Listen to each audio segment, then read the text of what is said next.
Hey guys, you want me to start you off in this video with a mind-blowing fact that just became true as of whatever time that fight ended last night between Francis and Tyson Fury? Ready?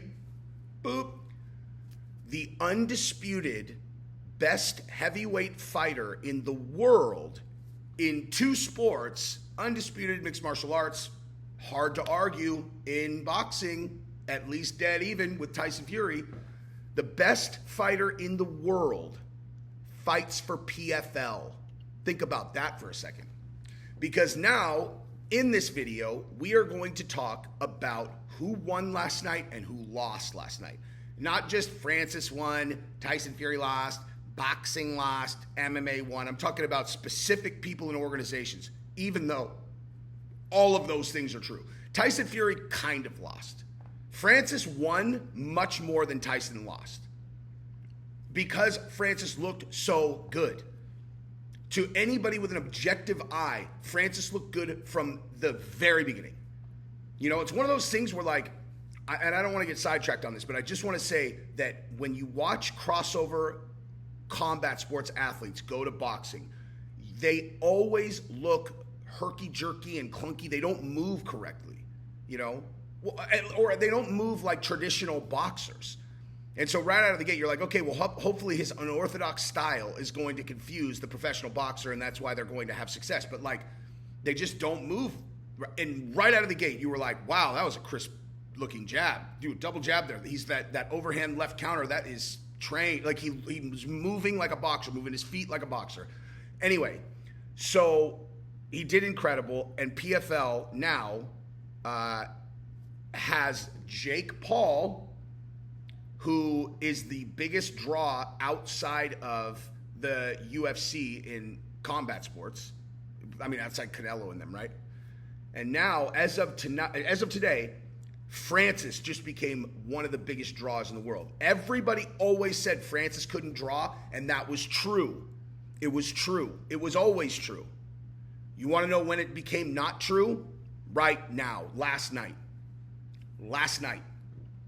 Because the reason that people become draws, like when you really break it down, and by the way, Francis did make a catastrophic mistake last night, which we're going to talk about in the post-fight.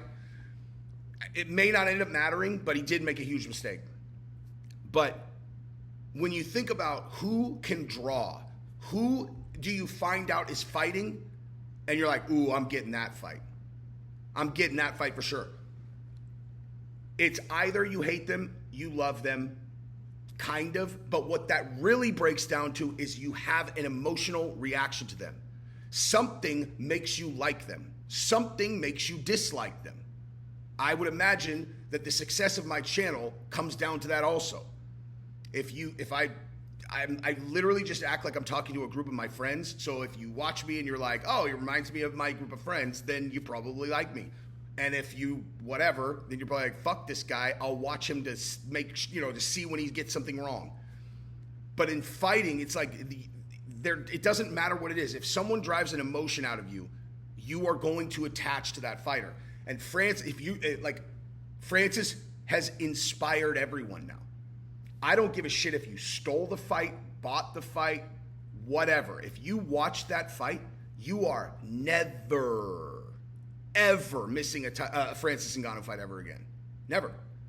MMA, boxing, and by the way, listen, just like I said, the best heavyweight in the world fights at PFL. Congratulations to them. They had incredible foresight. They bet on Francis, and that's why they deserve him. That is why PFL deserves Francis, and UFC doesn't, okay? I love UFC. Obviously, I'm not getting into the stuff we've been talking about this week because I don't care about that anymore. It's not that big a deal. The Bud Light stuff, who cares? In all honesty, this fight last night reminded me how much this stupid Bud Light thing, and whether people want to boycott or don't boycott, that does not matter. This is what matters. The craziest part to consider when it comes to thinking about Dana's reaction to this Francis thing and the fact that he did not believe in him. At the end of the day, he did not believe in Francis. That is just a fact. And the reason I love both these guys is because Dana has inspired me as an entrepreneur. The guy saw the vision when no one else did. He went all in. Like he's been singularly focused since the beginning. The reason the UFC is where it is because of Dana White, because he saw where it would go. He knew it would work. And there is irony in that when you think about how this all played out, because you had two people that saw this all along. Francis, from the very beginning, Marquel knew that he could get this Tyson Fury fight and believed that it was going to work out if he just stayed with Francis, went through all the stuff they went through, and focused on the outcome that he felt deeply in his heart would end up being the outcome. And so that's Dana's story. And then Dana decided to not believe in Francis, which is not unreasonable. But at the end of the day, there is irony in that, because the guys who took a gamble on Francis, which is the PFL, and paid him this enormous amount of money, where he's probably, that's putting their money behind the guy. They took a huge gamble on him, and they won fucking big, dude. They won fucking huge. And the UFC lost catastrophically last night. When has there ever been a moment where you knew for sure that there is an MMA fighter that is fighting in another organization that is better than all of the fighters in the other one? And certainly when you extract pride, when there was pride, there was a conversation about who had the best guys. You take that out of the mix, there's no one. There certainly has never been an organization like PFL or Bellator or one of those where you just objectively know that the best fighter in the world is fighting for another organization. If you think that's not a big deal, you do not understand this business. PFL has the best fighter in the world on their roster. That is an enormous, enormous deal. Okay? So PFL won huge. UFC lost enormously. And here's let me just, like I've been saying forever, because I've been right inside of this thing from the very beginning, and I can tell you, well, without getting into the weeds about what was going on between the UFC and Francis, because if you've been watching my videos, you already know. But at the end of the day, Dana did not think that Francis could win. He didn't think he could put on a good show. He didn't think it would draw. He didn't and there's no reason he should have thought that. No one did, except Francis and Marquel and his team. Francis' team. Because if Dana puts Francis up and he goes and fights Tyson Fury and he gets just embarrassed, the exact opposite of what's happening now is what the impression is. They go, the best fighter in the world. The UFC has the best fighters in the world. Do you see what Tyson Fury did to Francis Ngannou? People are not that smart to be able to kind of objectively go, okay, yeah, he got humiliated here, but in MMA, you can't assume that. They got an image of him losing badly. And so the image of him being the baddest man on the planet, that's a tough sell. It's the same exact thing of what I'm talking about, why Francis is such a huge draw now, is because anyone who watched that fight is now deeply attached to Francis because of what he accomplished. It's so shocking. Human beings love to be surprised, okay? Like that. Look, I love my wife more than any human should. And so I take very special, calculated things about making sure that she, feels the same way and is happy. Let me give everybody a cheat sheet in case you care about how your girl feels about you. It's not complicated. Surprise them with shit. Just surprise them. When people get surprised by things, it hits a different part of your emotional center, dude.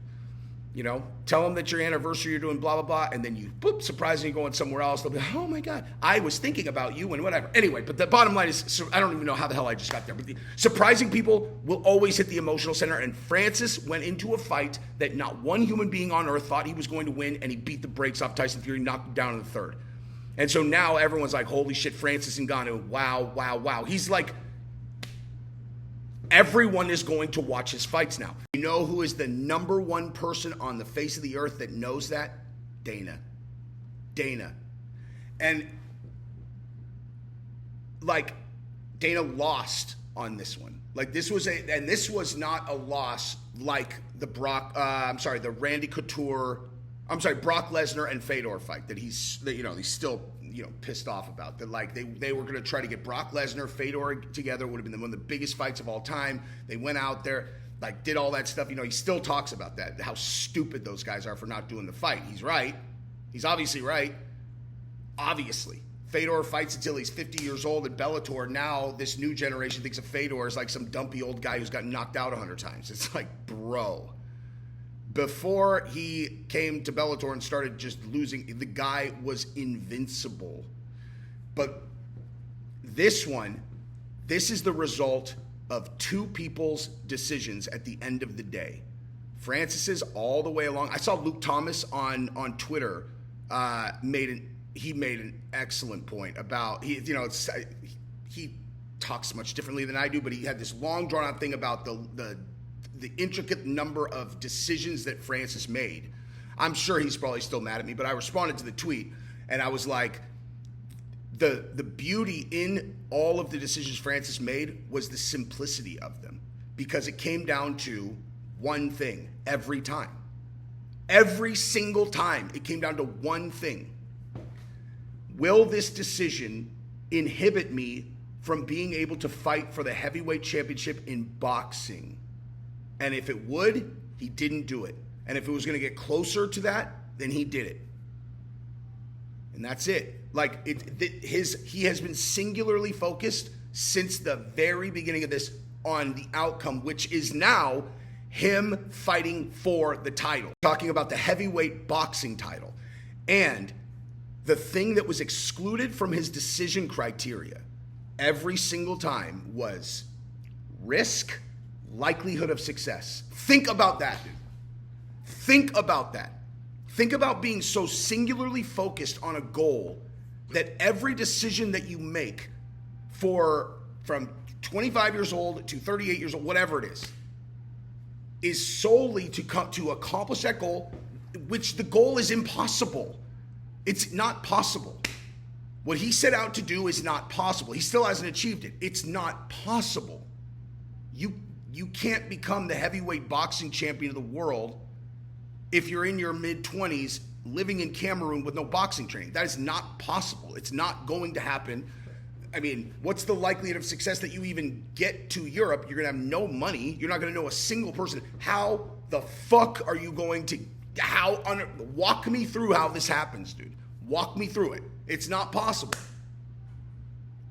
And so likelihood of success, boop, gone. Removed from his decision criteria. And thus, when you remove likelihood of success from the decision criteria, then risk is not a factor. Because, what do you mean? There is and I'll tell you exactly what I mean. When he chooses to fight Stipe without renewing his contract, right? He's thinking boxing. If I win the title here, I'm sure obviously he wants to become the heavyweight champion, but I mean, he also knows that if he loses to Stipe, then the UFC is going to offer him significantly less money. At that point, might not have been as catastrophic as it would have been if he lost the Cyril Gane fight when they knew he was trying to get out of his contract. But it would have been way worse. They offered him much more money, and he said, no, I'll just fight Stipe, betting on himself because he is going for free agency. He left tons of money on the table, knowingly. If he left it on the table either way, actually, except if he was going to go free agent to be able to box, because he knew he would need free agency leverage to be able to get the UFC to give him the contractual ability for them to co-promote. That's what Francis wanted. Francis did not want to be a free agent. That's the biggest part for everyone to keep in mind. He didn't want to be a free agent. He wanted the UFC he wanted badly to re-sign with the UFC and have them give him contractual certainty that he could fight in boxing and the UFC to co-promote it. And they didn't want to do it. And so he left and he went to PFL and they did it themselves. And that is exactly what Marquel wanted all along. All along. He said, I cannot explain to you how many conversations I had with Marquel where listen, I consider myself extremely visionary when it comes to this stuff, right? Like extremely visionary in terms of like, I know what can make this work. And I would say things to Marquel, and if I have much more risk aversion than, like, Marquel's approach to this was just like Francis's. Just like Francis's. He's like, we're going to get this done. Where, you know, like they would send, like they would provide offers and things like that, and like, you know, without knowing, you know, the fact that they didn't take them was correct, but insane.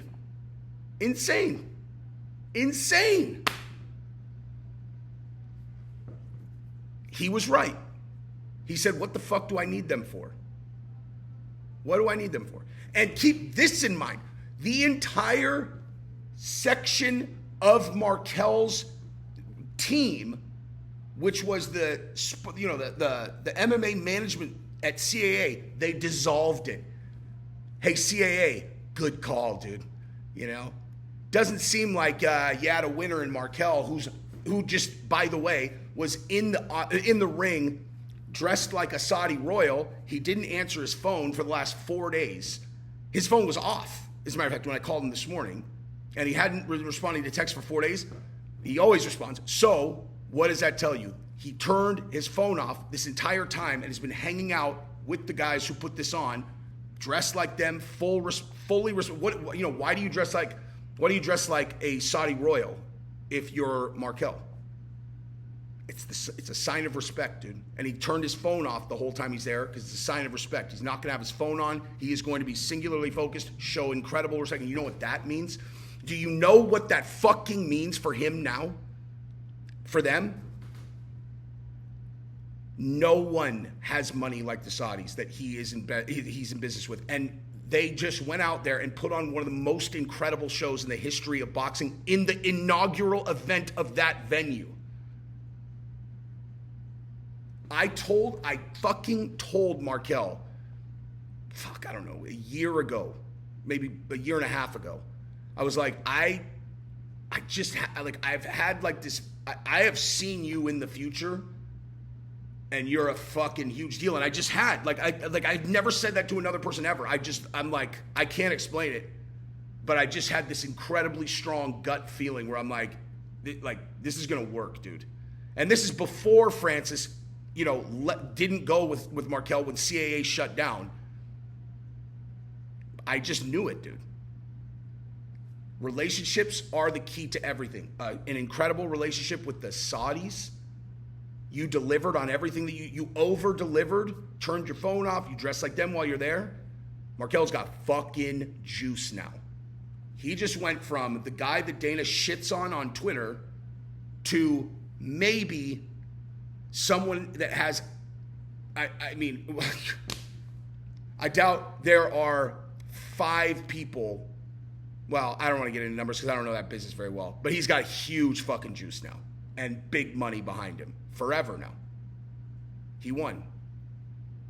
Francis won. He won together. Anyway, so I think what I was like, what the whole point of this video has somehow been dragging on to this point, but like, when Dana makes a statement about this is kind of my point. Dana's statement about this fight, it's going to be very interesting to see what he says. He's not going to be able to avoid it. He can't avoid it. He's going to have to talk about this. They're going to ask him questions and he's going to have to answer.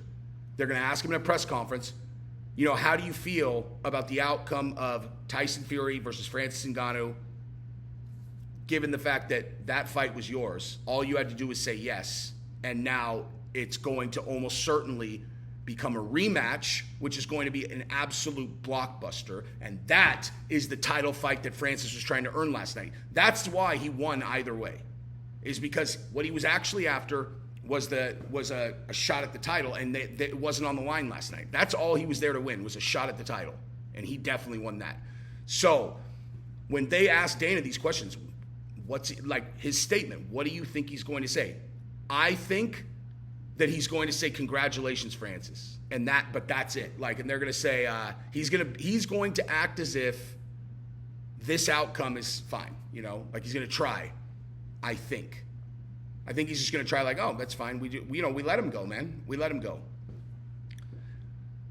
If he says, I made a mistake, if he says, you know, this is one that I wish that we had back, bottom line, I made a mistake. I should have believed in Francis. That would be the most gangster shit ever. Like, that would be so fucking gay. If he owned it like that, because you know that's true. You know that's true. There's not a question. There's no question that he wishes now that he would have believed in Francis and they would have, you know, given him contractual, done this fight, because then they get to do a rematch. Because last night was the most impressive combat sports performance in the history of the world. And now Francis fights for PFL. And the UFC had nothing to do with that fight and is not going to have anything to do with the rematch. And Marquel has juice over at Saudi Arabia and can do all this shit by himself now. And now as the UFC just created another powerful new entry into the combat sports space at a time where you actually have a growing thing of people who might seriously boycott the fights at a time where it's so easy to steal fights that it's ridiculous. Now, I've made my feelings on the boycott very clear. I don't agree with it at all. I think it is the most counterproductive thing that you could possibly do if you are invested in the counterculture or in the culture war. You don't boycott a company that shares your values top to bottom. That doesn't make any sense to me.